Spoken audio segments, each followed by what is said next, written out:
Hello दोस्तों, स्वागत है आपका हमारे YouTube चैनल पर।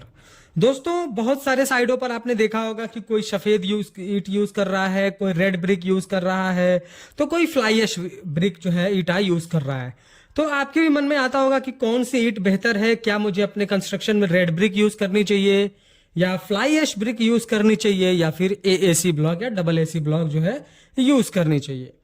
तो देखिए, आज के इस वीडियो में हम आपको कंप्लीट समझाएंगे कि red brick, fly ash brick और AAC ब्लॉक जो है वो क्या होते हैं, उनके एडवांटेजेस क्या हैं, डिसएडवांटेजेस क्या हैं और कौन सा ईट कहां पर यूज करना बेहतर है, किसका क्या कॉस्ट पड़ता है। ये सारी चीजें हम आपको डिटेल में समझाएंगे। वीडियो थोड़ी लंबी जरूर होगी, पर अगर आप वीडियो को इन तक देखेंगे तो आपको ब्रिक के रिकॉर्डिंग कोई भी प्रॉब्लम नहीं हो, कंफ्यूजन नहीं होगा। आप आसानी से चूज कर पाएंगे वीडियो देखने के बाद कि आपको कौन सा ईट कहां पर यूज करना चाहिए। तो सबसे पहले हम क्या करते हैं कि कंपैरिजन कर लेते हैं इनके साइजेस में कि कौन सा ब्रिक जो है किस साइजेस में मार्केट में अवेलेबल है। तो सबसे पहले हम बात करेंगे रेड ब्रिक के बारे में। देखिए, रेड ब्रिक की जो साइज होती है वो 3 inch by 4 inch by 9 inch की रहती है। उसका हेडर पार्ट 3 इंच का, ऊपर की चौड़ाई 4 इंच और लेंथ उसका 9 इंच का रहता है। फ्लाई ऐश भी जो है रेड ब्रिक के बराबर ही आती है, 3 inch by 4 inch by 9 inch की आती है। लेकिन AAC ब्लॉक में 3 साइजेस आती हैं, 4 inch by 8 inch by 24 inch, यानी जिसकी आगे का हिस्सा, जिसका हेडर पार्ट 4 इंच का होता है, जिसकी ऊपर का हिस्सा 8 इंच और लंबाई 24 इंच। वैसे दूसरा एक आता है 6 inch by 8 inch by 24 inch और तीसरा होता है 9 inch by 8 inch by 24 inch. तो इसमें आपको समझ में आ रहा होगा कि रेड ब्रिक और फ्लाई ऐश ब्रिक तो लगभग बराबर ही होती है साइज में, पर AAC ब्लॉक थोड़े बड़े आते हैं। तो AAC ब्लॉक अगर बड़े आ रहे हैं तो आप भी समझ सकते हैं कि जहां पर हम रेड ब्रिक का एक ईंट रखेंगे, वहां पर अगर हम AAC का एक ब्लॉक रख देंगे तो उसकी कंपैरिजन में कितना फास्ट हमारा काम होगा। तो साइजेस में तो AAC ब्लॉक अभी तक बेहतर है। आगे अब स्ट्रेंथ के बारे में समझते हैं। देखिए, हम पूरा कंपैरिजन करेंगे, साइज का, स्ट्रेंथ का, रेट का, उसके बाद वाटर एब्जॉर्प्शन का, सारी चीजों को हम कंपेयर करेंगे, फिर तीनों का अलग अलग डिटेल भी आपको देंगे। तो अब देखिए, अब हम बात करेंगे फ्लाई ऐश के बारे में। रेड ब्रिक हो गया, फ्लाई ऐश के बारे में देखते हैं। देखिए, दूसरा हम बात करेंगे स्ट्रेंथ के बारे में। तो देखिए, स्ट्रेंथ के मामले में फ्लाई ऐश जो है वो बाजी मार जाता है। फ्लाई ऐश का जो है कंपैरिजन, जो अगर हम कंपैरिजन करें कंप्रेसिव स्ट्रेंथ की, तो फ्लाई ऐश काफी अच्छा है।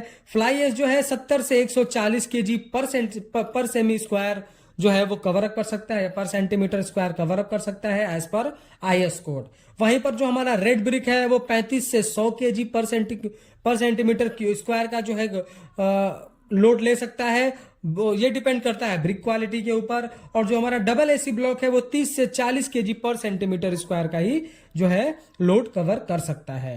तो वहां देखिए, हम AAC ब्लॉक वहां यूज करते हैं जहां कॉम्प्रेसिव स्ट्रेंथ की ज्यादा जरूरत नहीं होती है।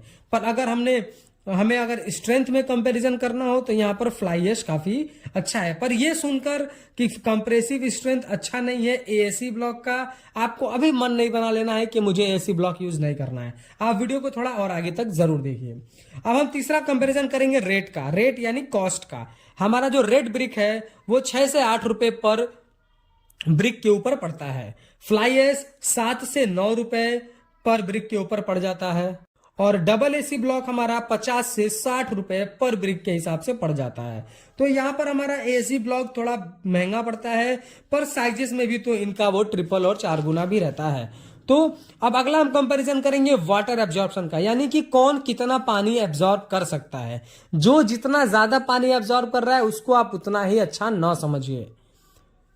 तो जो हमारा रेड ब्रिक है, यानी जो हमारी लाल ईंटें होती हैं, वो 20 से 25% तक पानी एब्जॉर्ब करती हैं। और वही जो हमारा फ्लाई ऐश होता है वो 10 से 16% तक पानी एब्जॉर्ब करता है। लेकिन जो हमारा AAC ब्लॉक होता है वो 10% से भी कम पानी जो है एब्जॉर्ब करता है।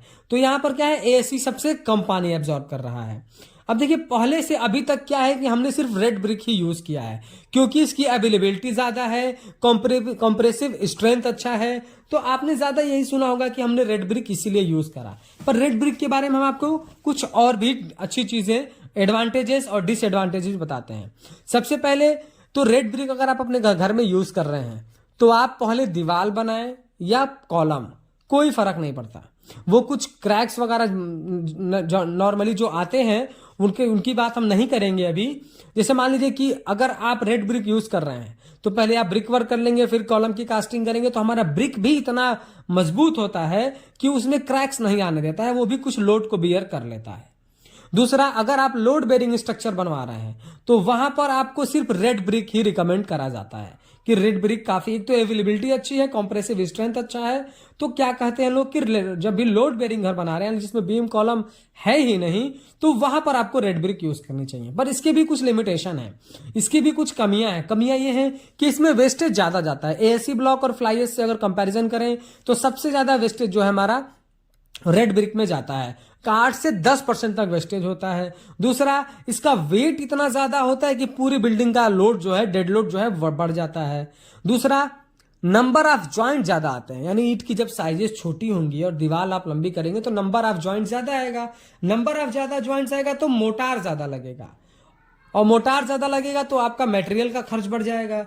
ऊपर से ये साइजेस में छोटी हैं, इनको शिफ्ट करना, अगर आप 1000 ईंटें शिफ्ट कराते हैं रेड ब्रिक का तो कम दीवारें चुनी जाएंगी, वहीं आप एएससी ब्लॉक का लेकर आते हैं तो काफी दीवार कवर अप हो सकती है। तो लेबर कॉस्ट भी इसमें बढ़ जाता है।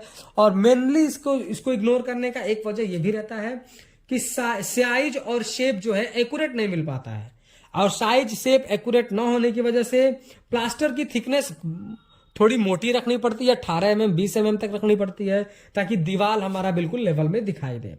तो बड़ी बिल्डिंग में देखिए इसका इफेक्ट बड़ी बिल्डिंग में ज्यादा होता है, क्योंकि अगर बड़ी बिल्डिंग बना रहे हैं आप तो ही डेड लोड बढ़ेगा, G+5 G+6 G+10 तक है, तो ही इसका जो है बहुत इसको कैलकुलेट में लिया जाता है।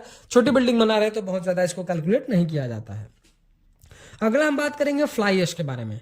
देखिए, आप फ्लाई ऐश को अल्टरनेट बोल सकते हैं हमारे रेड ब्रिक का, लेकिन इसका सबसे बड़ा एडवांटेज क्या है कि ये इन्वायरमेंटल फ्रेंडली होता है।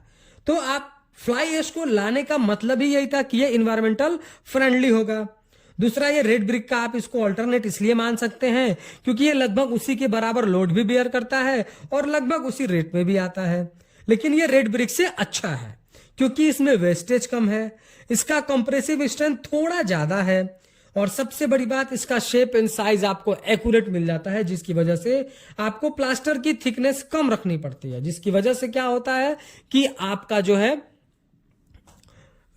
लेबर कॉस्ट और मटेरियल का जो कंजम्पशन है वो भी कम हो जाता है। और रेड ब्रिक से अगर कंपैरिजन करें तो ये फायर रेजिस्टेंस भी होता है, यानी आग लगने की संभावना इसमें कम होती है। रेड ब्रिक में तो ज्यादा होती है पर फ्लाई ऐश पे कम होती है। तो ये इसके कुछ एडवांटेजेस थे। अब देखिए, हम बात करेंगे डबल एसी ब्लॉक के बारे में। डबल एसी सबसे पहले समझिए कि लाइट वेट है, यानी इसका वेट बहुत कम है। दूसरा, नंबर ऑफ जॉइंट कम है। नंबर ऑफ जॉइंट कम है तो हमारा मोटार भी कम लगेगा। रेड ब्रिक में और फ्लाई ऐश ब्रिक में आपको 15 से 18 mm तक मोटार या मसाला रखना पड़ता है।